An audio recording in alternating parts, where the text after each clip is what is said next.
when you ask who are the leaders of black people. What's the truth? Yes, all of the leaders of black people are white. Now, what we call leaders are spokespersons. I am a spokesperson. What is a black spokesperson? A person who speaks. In other words, here's a mic, here's a podium. I walk around up here and I stand here and I speak. I don't produce anything. The clothes that I'm wearing and whatnot, they have a source. You know where it is. Okay? So I'm just a spokesperson. And there are a lot of people who wear the tag of leader just because they are speaking. You see them on TV all the time. They are spokespersons. What's the requirement of a leader? First of all, you got to be able to protect your followers. I don't know of any black person on earth that can do that. Now, when I say protect your followers, I mean from the white supremacists. That's the only time you're a black leader. That a black person who is my leader, I get in trouble, I get on the phone. All I should have is that leader's phone number and say, hey, look, maximum leader, I'm down here on La Brea and I'm in trouble with the white folks.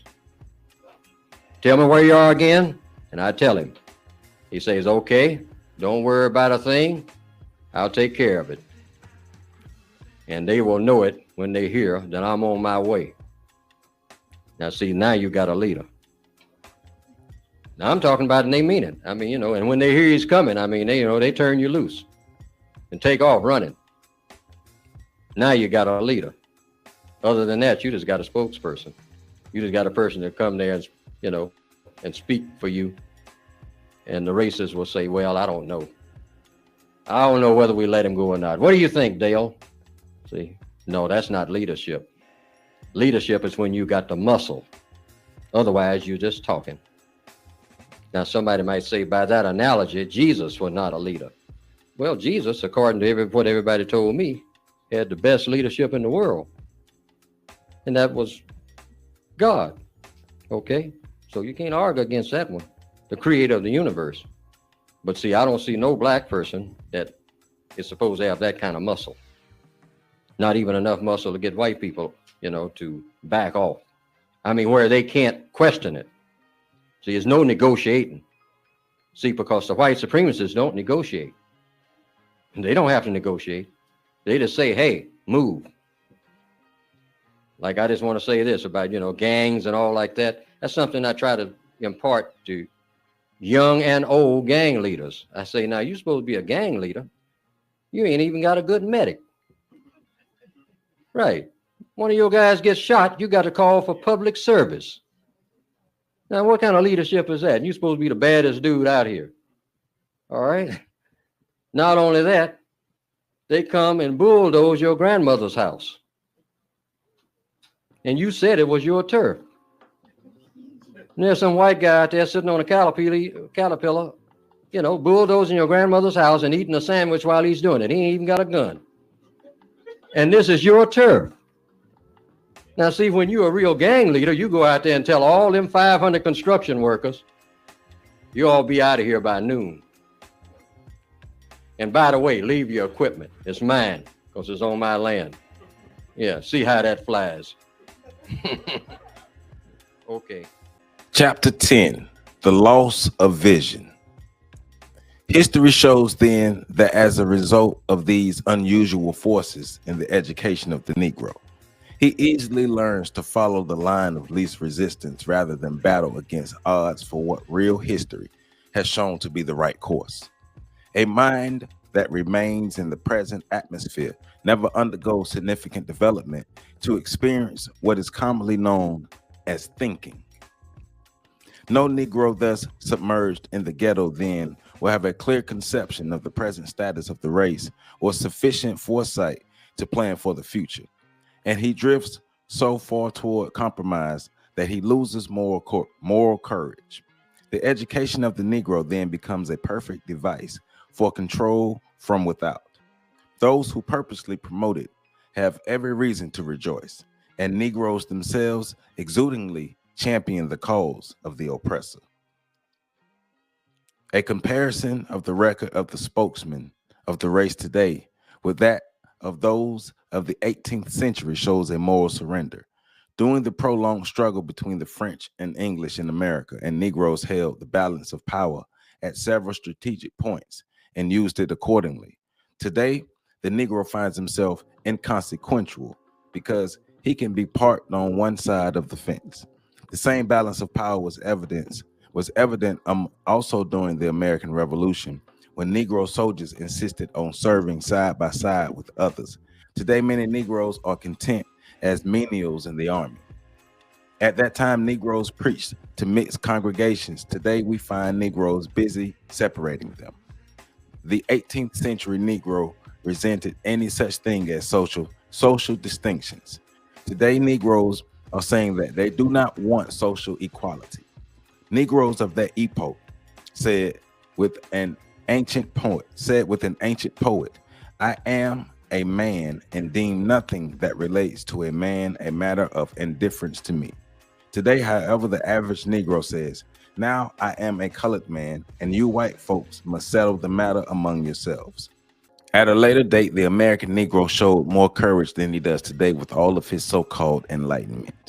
When the free Negroes were advised 100 years ago to go to Africa, they replied that they would never separate themselves from the slave population of this country, as they were brethren by the ties of consanguinity, of suffering, and of wrong. Today, however, the Negro in the North turns up his nose at the crude migrant from the South who brings to the North the race problem, but along with more thrift and actual progress than the Northern Negro ever dreamed of. When again in 1816, free Negroes like Richard Allen, James Fratton, and Robert Purvis were referred to as foreign element whose social status might not be secure in this country. Instead of permitting the colonists to shove them aside as criminals to be deported to a distant shore, they replied in no uncertain terms that this soil in America which gave them birth is their only true home. Here, their fathers fought, bled, and died for this country, and here they intended to stay. Today, when such things come up, you find Negroes appearing upon the scene to see how much pay they can obtain to assist in the proposed undoing of the race. Further emphasizing this thought of resistance a few years later, Nathaniel Paul, a Baptist preacher of Albany, informed the colonists that the free Negroes would not permit their traducers to formulate a program for the race. You may go ahead with your plan to deport this element in order to make slavery secure, he warned, but the free Negroes will never immigrate to Africa. We shall stay here and fight until the foul monster is crushed. Slavery must go. Did I believe it would always continue? He said that man to the end of time would be permitted with impunity to usurp the same undue authority over his fellow. I would disavow any allegiance or obligation I was under to my fellow creatures, or any submission that I owed to the laws of my country. I would deny the superintending power of divine providence in the affairs of this life. I would ridicule the religion of the Savior of the world and treat as the worst of men the ministers of the everlasting gospel. I would consider my Bible as a book of false and delusive fables and commit to the flames. Nay, I would go still further. I would at once confess myself an atheist and deny the existence of a holy God. Welcome back, welcome back, welcome back. Happy Monday. Welcome back to On the Shoulders of Giants. I am Joseph Ward, and we're continuing our reading of Carter G. Woodson's amazing book, The Miseducation. The Miseducation of the Negro. And this is chapter 10 that I am getting in, the loss of vision. And as you can see, I'm knocking a whole lot of stuff down. Hold up.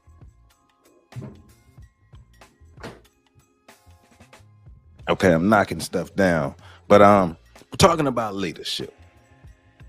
Talking about leadership, or the lack of leadership within Black America. How Black America's leadership has not necessarily really been leadership. As Neely Fuller is saying, more spokespersons, way more spokespersons than leaders. And Carter G. Woodson is saying that is because of the intentional miseducation that was embedded into the Negro population, that is still continue to be embedded in the Negro population, especially through HBCUs and PWIs and all the educational institutions, high school, elementary, middle, and all those institutions that train the minds of the Negroes moving through society, right? So we are trained to be cogs in the wheel of the white supremacist system. And if you are going to be a leader, you will be a chosen leader who has chosen, you're chosen to be a leader because you made the decision to follow the path, to do the right things that they want you to do, which are things that are detrimental to your people. And a lot of times it's masked in blackness, but it's treachery. It's treachery masked in blackness. And when you have that, you got a problem, because the people will not ever move forward. The people will not ever grow. The people will not ever evolve. There's no progress. There's only denigration. There's only things degrading, things getting worse. The R word, you know, right? Everything is going backwards. But these things are intentional. Remember, we're not just going to, we're going to take care of the symptoms, but we got to deal with the root.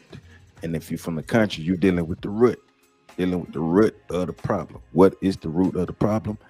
Racism, white supremacy, but also our adapted behaviors that were programmed in us by the racist white supremacy. So we have to throw off those chains off of our mind, like I keep saying, but also be able to replace the system of white supremacy with the system of justice by becoming a powerful group of people.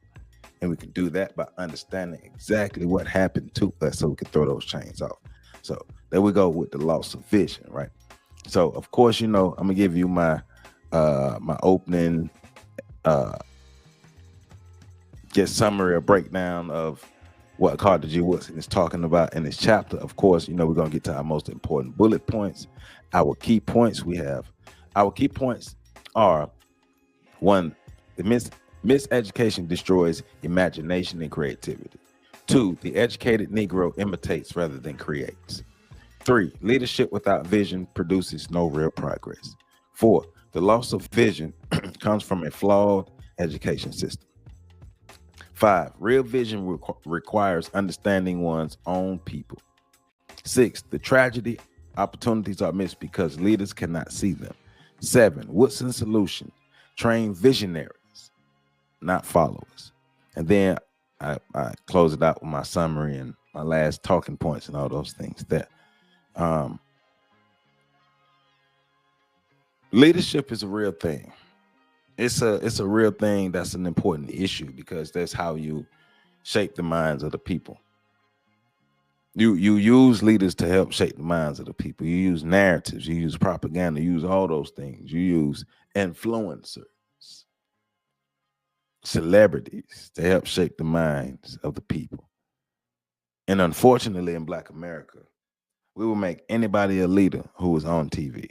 That's the prerequisite to be a leader in Black America. And unfortunately, it's just be on TV and you're a leader. So, but let's get into it, man. Let's get into it. So, the loss of vision. And this is the chapter summary. So, in chapter 10, Carter G. Woodson basically is explaining how miseducation destroys the ability of Black people, especially the educated class of Black people, to see the possibilities and think independently and envision a future of collective progress. Going back to the video that we had the other day, the other Tuesday, about the guy talking about no real Black unity, not understanding it's a team sport. Right. And I heard, you know, the live video that we did Saturday, people was like, we know you all are saying racism is a team sport to come from Claude Anderson. Yes, we're not hiding the fact that it comes from Claude Anderson, but is he wrong? Is racism not a team sport? And what I'm learning is a lot of Black folk don't see racism as a team sport.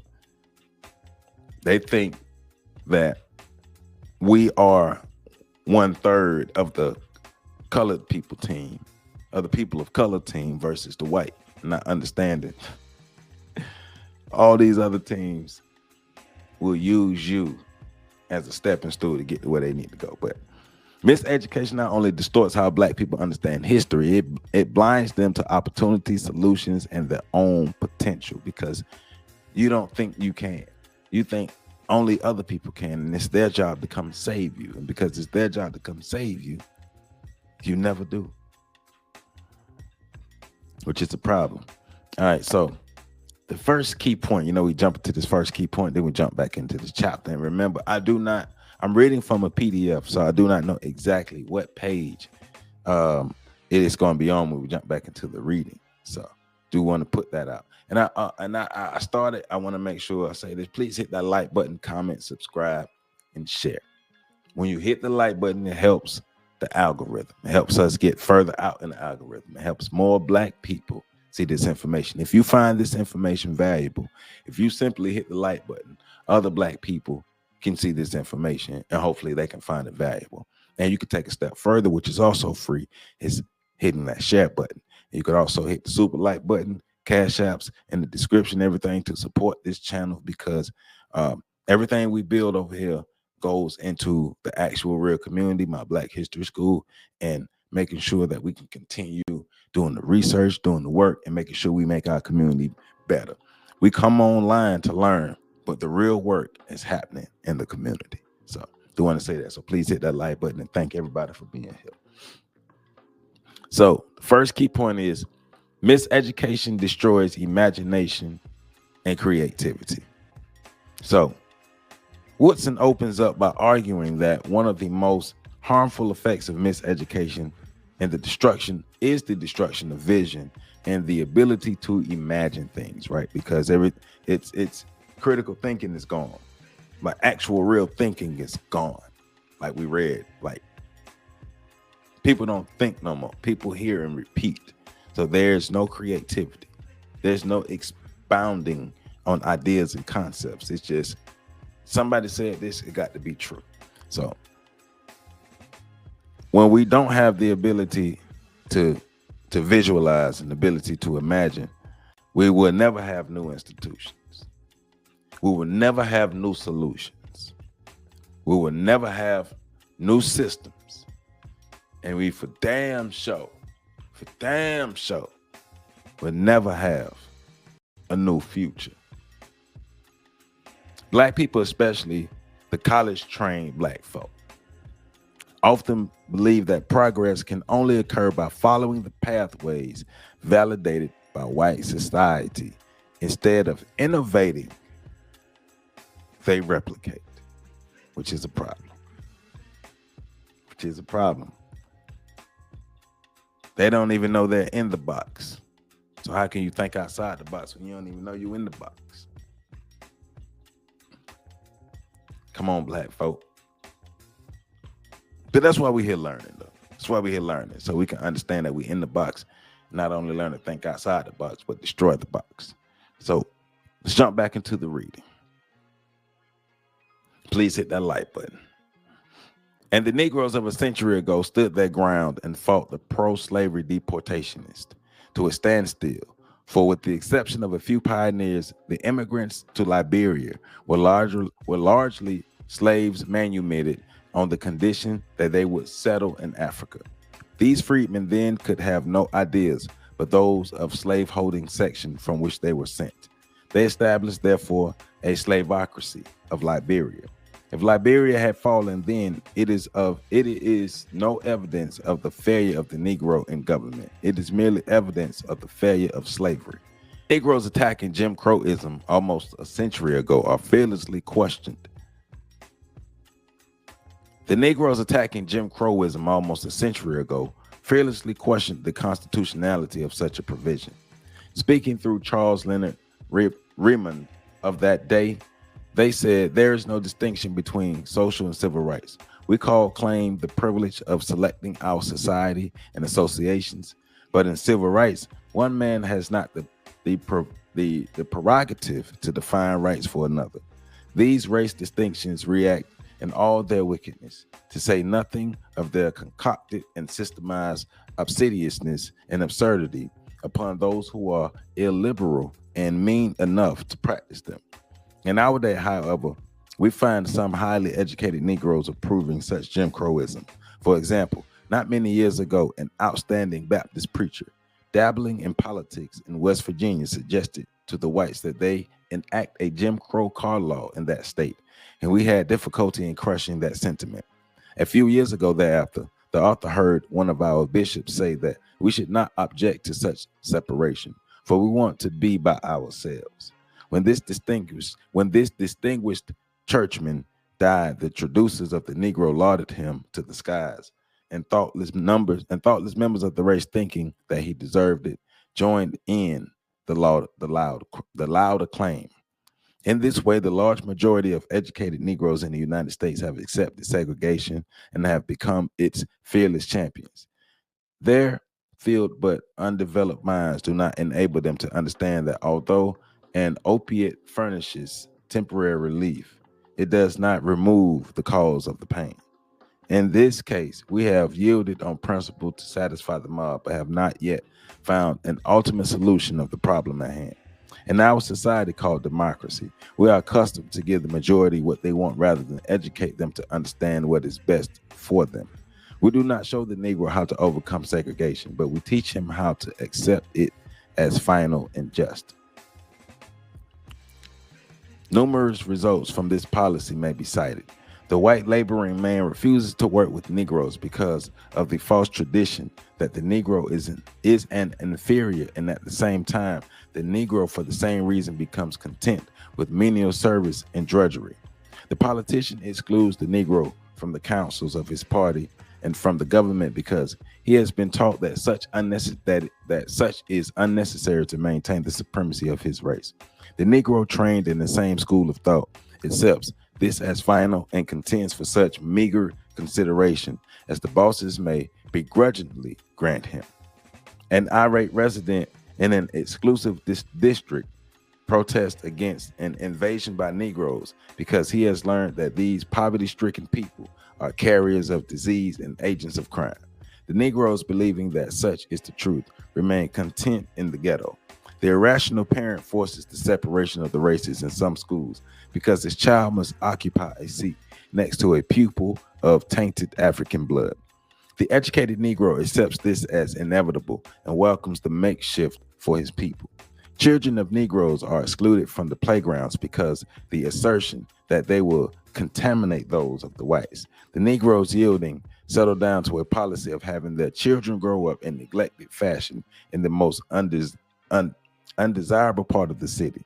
The Negro is forced to ride in a Jim Crow car to stamp upon him more easily the badge of his inferiority. The educated Negro accepts it as settled and abandons the fight against the social proscription. And so let's get back into our notes and then get the thoughts. So the second key point is the educated Negro imitates rather than creates. One of Woodson's sharpest criticisms in this chapter is aimed at the educated Negro who imitates white models, copies white institutions, adopts white social standards, seeks white approval, and ignores the needs of the Black community. The imitation is not merely cultural, it is institutional. That means it was embedded in the way we behave. Schools, business, churches, and organizations built by educated Black people often fail because they were never designed with the Black community in mind.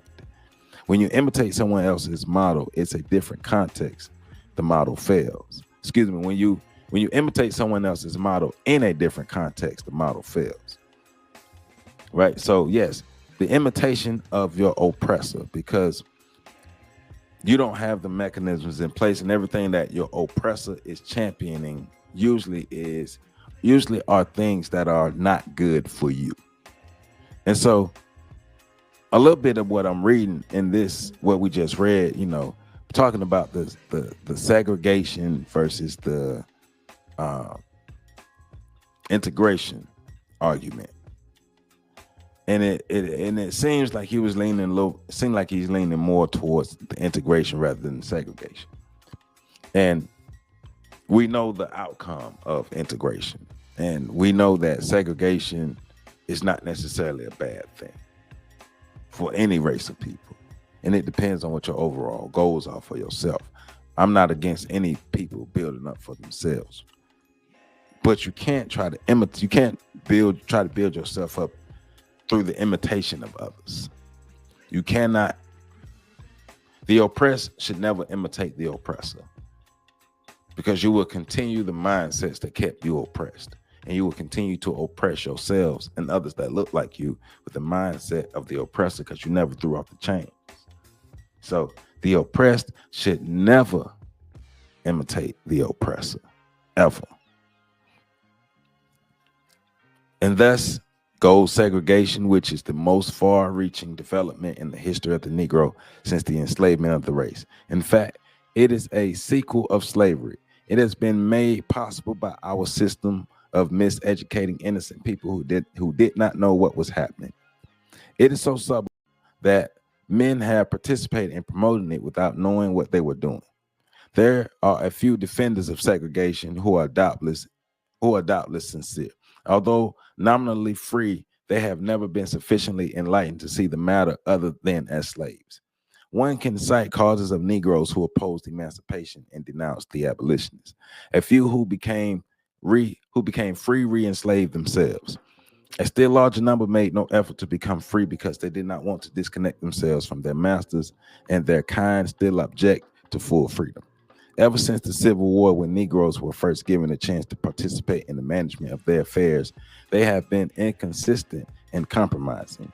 They have tried to gain one thing on one day by insisting on equality for all, while at the same time endeavoring to gain another point the next day by segregation.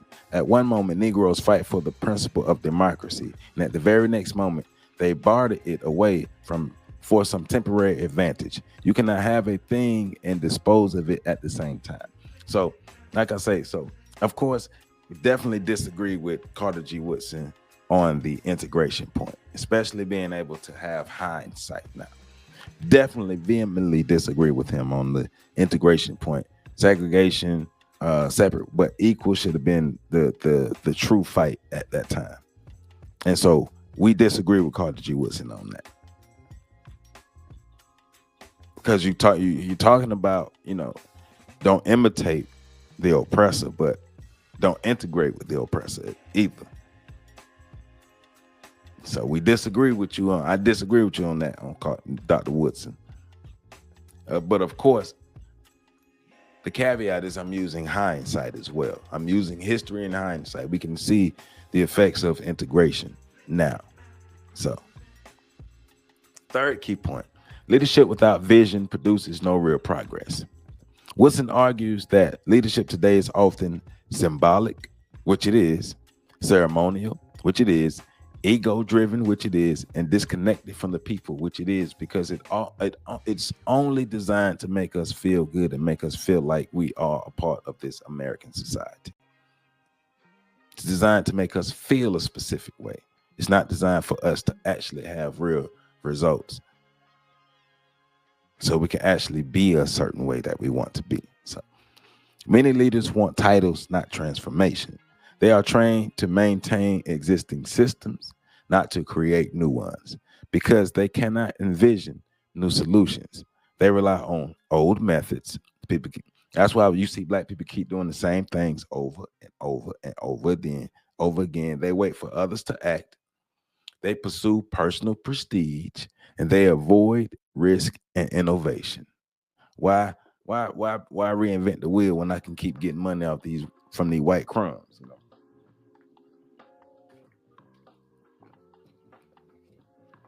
Without vision, remember this. Without vision, leadership becomes sterile. If you are assessing the leader, what new things has that person really brought the people? Like, how are we better because of this person? What new innovation have they brought in? What new pathways? What new things that can help us become better? Where does that exist? Don't just pick a leader because they're charismatic. what that resume say. For example, the Negro political leaders of the Reconstruction period clamored for suffrage and the right of holding office, serving in the militia and sitting in the jury, but few of them wanted white and colored children to attend the same school. When expressing themselves on education, most of them took the position of segregationists. And Charles Sumner, in his fight for the civil rights of the Negro, had to eliminate mixed schools from his program, not only because many whites objected, but also because the Negroes themselves did not seem to want them. All of these leaders might not have been looking for jobs in those days, but as nominal freemen who were still slaves, they did not feel comfortable in the presence of their former masters. These timorous men were very much like some Negroes who were employed near the author's home in Virginia by a northern farmer who had moved into the state sometime after the Civil War. When breakfast time came the first morning, he called them in to eat at the table with his family. These actual slaves, however, immediately lost their appetite.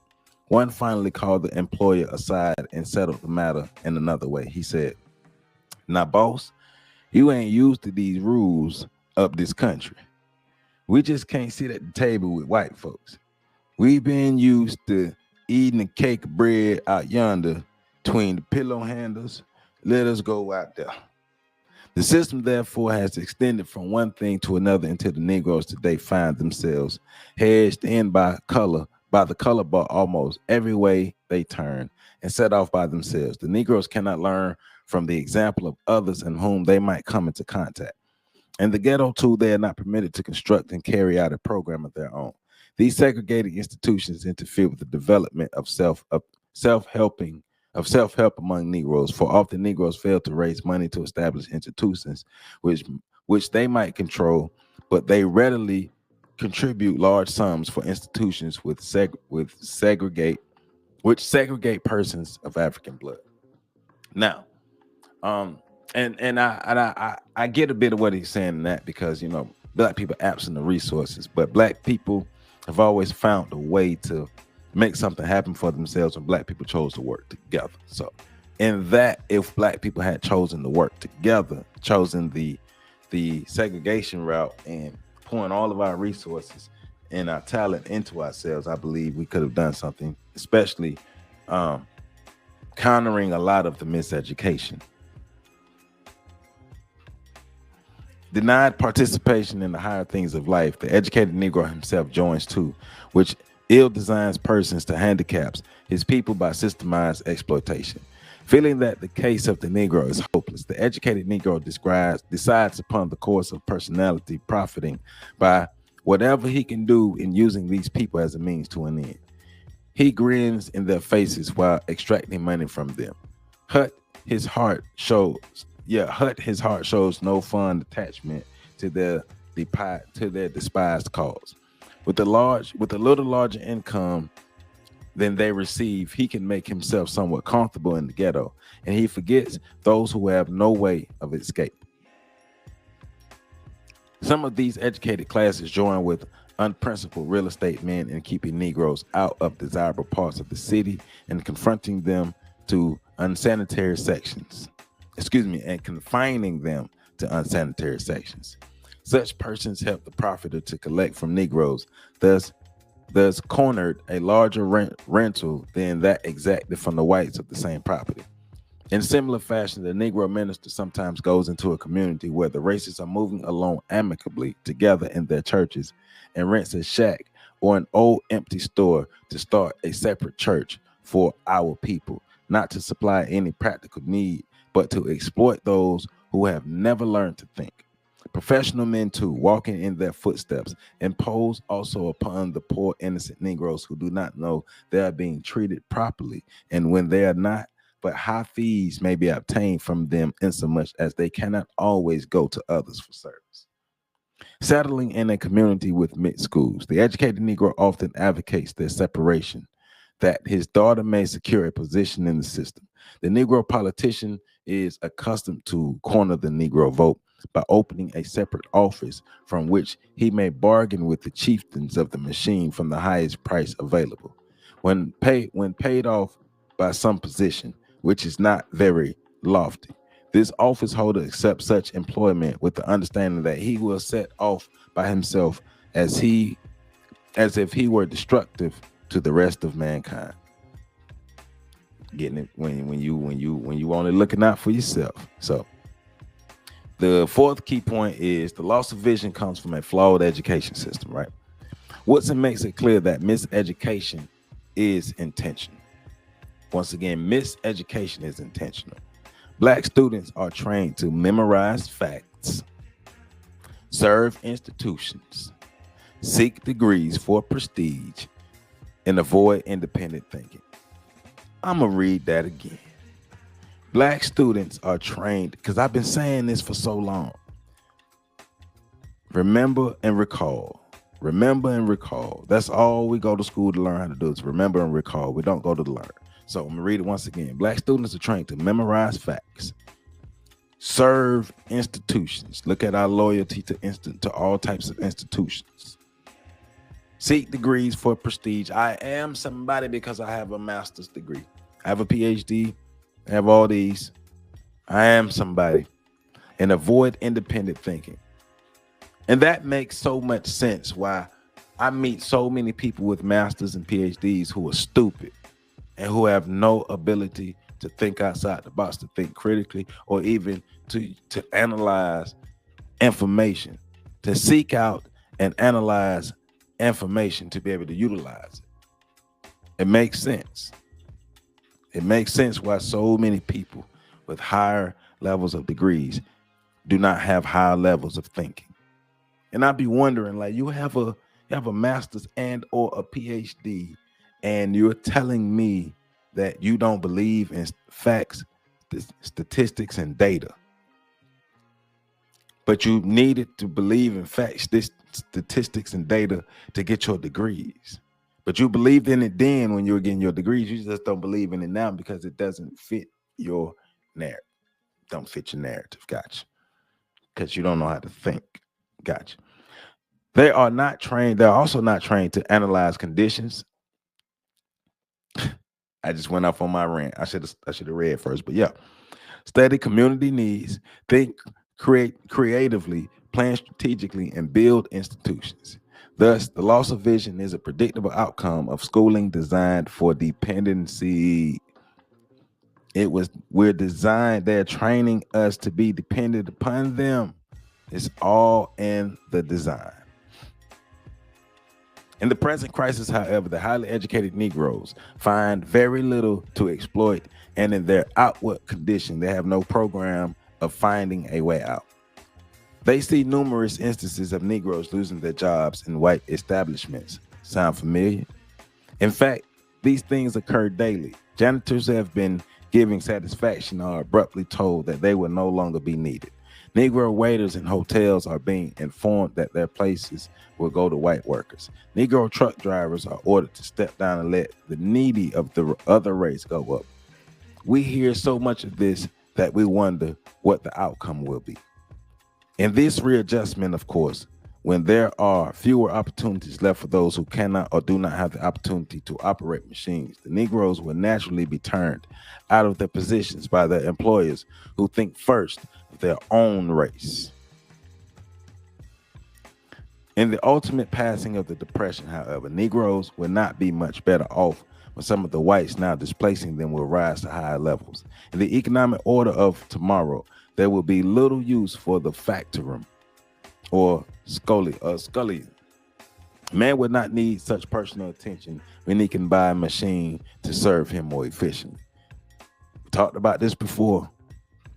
The menial Negroes, the aggregate of parasites whom the highly educated Negro has exploited, will not be needed on tomorrow. What then will become of our highly educated Negroes who have no, and I mean no, initiative? We have appealed to the talented 10th for a remedy, but they have nothing to offer. Their minds will have never functioned in this all-important sphere. The educated Negro shows no evidence of vision. He should see a new picture. The Negroes are facing the alternative of rising in the sphere of production to supply their proportion of the manufacturers or merchants, or of going down to the graves of paupers. The Negro must now do for himself or die out as the world undergoes readjustment. If the whites are to continue for some time in doing drudgery to the exclusion of Negroes, the latter must find another way out. Nothing forces this upon one more dramatically than when he learns that white women in Montgomery, Alabama are coming to the back door of Negro homes asking for their washings. If the whites have reached this extremity, and they must be taken care of first, what will be left for the Negroes? Got to build for yourself or you're going to die. Key point number 5, real vision requires understanding of one's own people.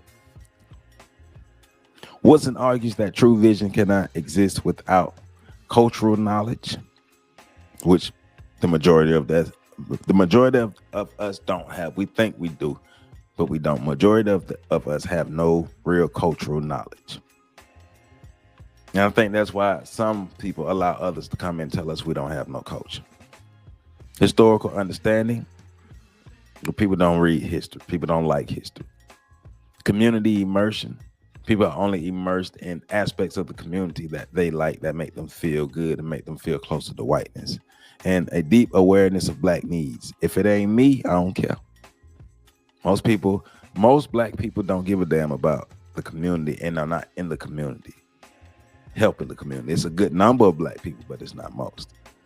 Educated Negroes disconnected from their roots cannot lead their people effectively because they do not understand, 1, what the people need, 2, how the people think, 3, the cultural strengths of the community, and 4, the economic possibilities already present. A leader cannot envision a future for a people they do not understand. A leader cannot envision a future for a people they do not understand. At this moment, then, the Negroes must begin to do the very thing which they have been taught that they cannot do. They still have some money and they still have needs to supply. They must begin immediately to pool their earnings and organize industries to participate in supplying social and economic demands. If the Negroes are to remain forever removed from the producing atmosphere and the present discrimination continues, there will be nothing left for them to do. There is no reason for lack of confidence because of the recent failure of Negro enterprises, although the highly educated Negroes assert the contrary. This lack of confidence is the cause of the failure of the enterprises. If the Negroes had manifested enough confidence in them and had properly supported them, they would have been strong enough to stand the test of the crisis. The Negro banks, as a rule, have failed because the people taught that their own pioneers in business cannot function in this sphere, withdrew their deposits. An individual cannot live after you extract the blood from his veins. The strongest bank in the United States will last only as long as the people will have sufficient confidence in it to keep their money there. In fact, the confidence of the people is worth more than the money. The lack of confidence of the Negro in himself and in his possibilities is what has kept him down. His miseducation has been a perfect success in this respect. Yet it is not necessary for the Negro to have more confidence in his own workers than in others. If the Negro would be as fair as to his own as he is to others, this would be all that is necessary to give him a new lease on life and start the trend upward. Here, we find that the Negro has failed to recover from his lavish habit of bearing his own and worshiping others as perfect beings. No progress has been made in this respect because the more education the Negro gets, the worse off he is. He has just had so much longer to learn to decree and despise himself. The race looking to this education class for a solution of its problems does not find any remedy, and to the contrary sees itself further and further away from those things to which it has aspired. By forgetting the schoolroom for the time being and yielding upon an awakening of the masses through adult education, we can do much to give the Negro a new point of view with respect to economic enterprise and group cooperation. The average Negro has not been sufficiently miseducated to become hopeless. Damn. Our minds must become sufficiently developed to use segregation to kill segregation, and thus bring to pass the ancient and yield modern prophecy. The wrath of man shall praise thee. If the Negro in the ghetto must eternally be fed by the hand that pushes him into the ghetto, he will never become strong enough to get out of the ghetto. This assumption of Negro leadership in the ghetto then must not be confined to matters of religion, education, and social uplift. It must deal with fundamental forces in life as makes these things possible, as make forces in life as make these things possible. If the Negro area, however, is to continue as a district supported wholly from without, the inept dwellers therein will merit and will receive only the contempt of those who may occasionally catch glimpses of them in their plight. As Frederick Douglass said in 1852, it is vain that we talk of being men if we do not the work of men. Let me read that again.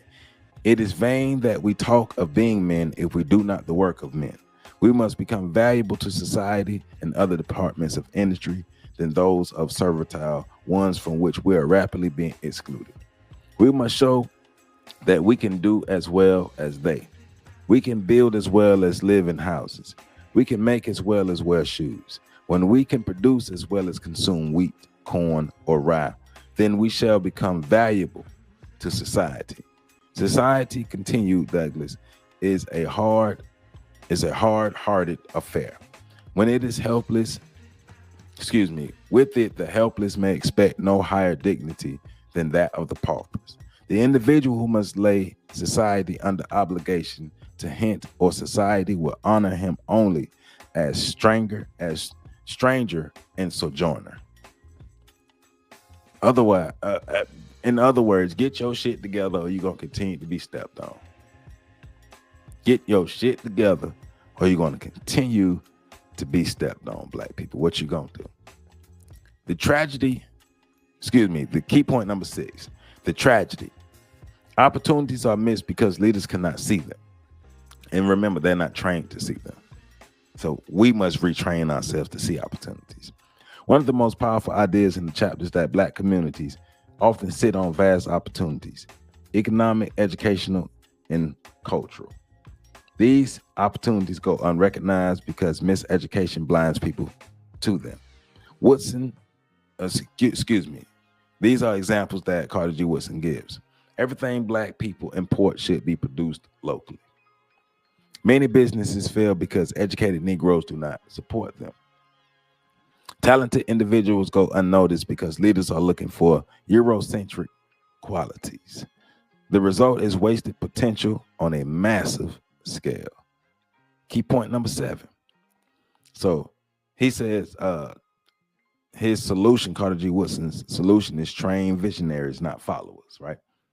To regain vision, Woodson argues that black education must emphasize critical thinking, cultivate imagination, teach students to study community needs, develop institution builders, foster self-reliance, inspire leadership rooted in racial uplift, not imitation.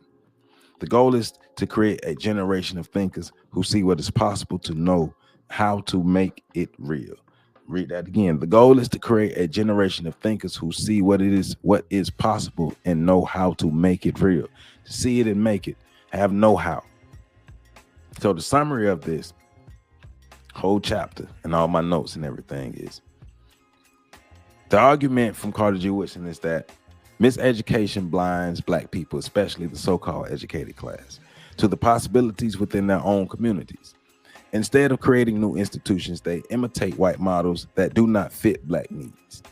Woodson says miseducation destroys creativity, independent thinking, and the ability to imagine new solutions, right? This leads to weak leadership, missed opportunities, and a community left without direction. Real vision, Woodson insists, comes from understanding one's people, studying their needs, and building institutions rooted in their culture. Without vision, black progress is impossible, and miseducation ensures that vision never develops. At the re-educate ourselves and get our stuff together and reimagine our futures and make sure we have the ability to build a new future for ourselves. But we have to be intentional about how we educate our children. That is chapter 10. That is chapter 10. That is chapter 10. Loss of vision. Loss of vision was purpose, though. We were not trained to think. We were trained to remember and recall. That's why I shout out to both of my parents. I love my mom and I love my dad, because critical thinking was a must in my house. If you did not use your brain, you got your feelings hurt. So with that being said, shout out to my parents once again. Shout out to everybody who continues to support this channel. I love you all. We're going to continue to grow, glow, learn, apply, and make sure that we are practicing what we preach on a regular basis. We don't have to agree with everything. We take the meat, spit out the bones. We don't have to agree with everyone, as long as we understand the mission and work to get it done. So with that being said, I am Joseph Ward. This is On the Shoulders of Giants. Please hit that like button, comment, subscribe, and share, and catch the next video coming up. I'll see y'all later.